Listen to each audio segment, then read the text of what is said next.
Begin your procedure by approximating the crown size that best fits the tooth. This is done by holding a crown up next to their existing tooth to gauge the proper size.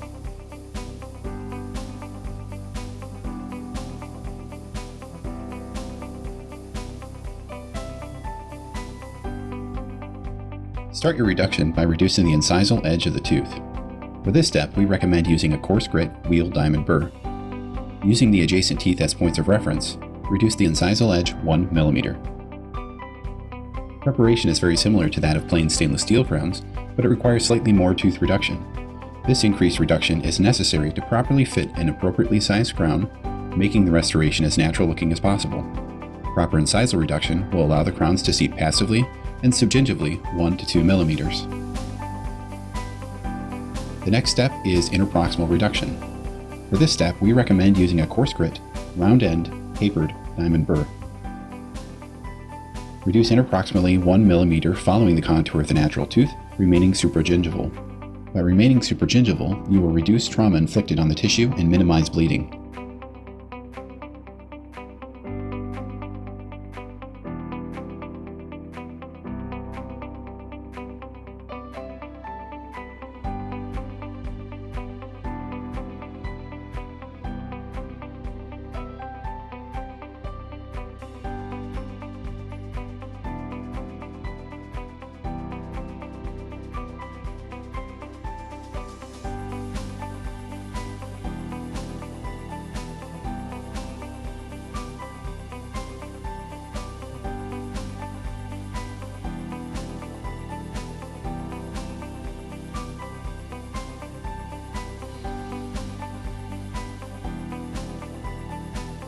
Now, begin your facial-lingual reduction.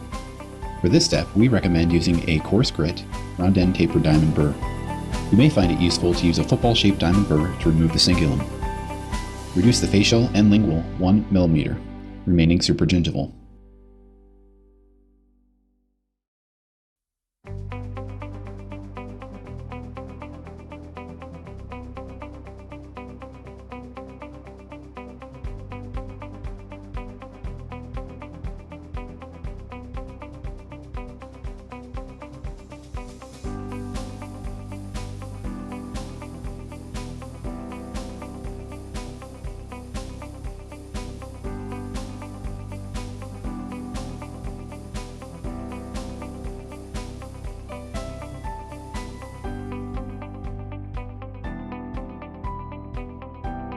Once your facial-lingual reduction is complete, begin your subgingival reduction.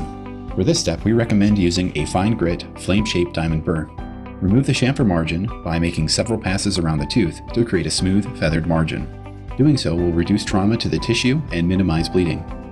Proper subgingival reduction will allow the crowns to seat passively and subgingivally 1 to 2 millimeters.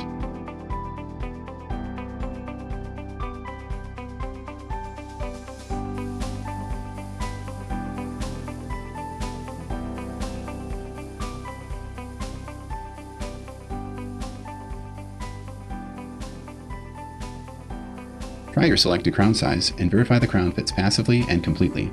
The most important key to remember when placing Zirconia kinder crowns is that a passive fit is required.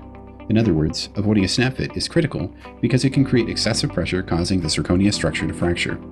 A passive fit allows the crown to slide on and off the preparation without any resistance.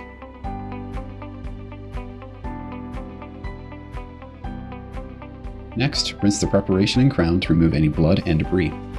If hemorrhaging continues, apply pressure using a 2x2 or copper cap until hemorrhaging subsides. Some clinicians use a hemostatic agent to speed up this process. After your crowns have been thoroughly cleaned, completely fill them with your cement of choice. If the crown is not completely filled with cement, blood can get inside the crown, causing the restoration to discolor over time. This cementation technique also removes inadvertent voids in the cement, ensuring proper retention. Many dentists are using a straight glass ionomer, such as Ketaxin, with Zirconia kinder crowns. Using the powder liquid version, mix it slightly thicker than normal, which will allow the cement to cure quicker and bond better to the crown and tooth structure. Excess cement can be wiped away or rinsed off the facial to help you properly position the crowns.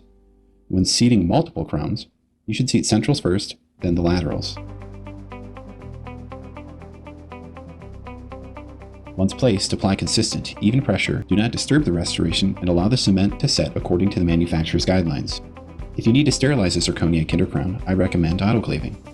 Prior to autoclaving, you may need to run them through an ultrasonic cycle with alcohol.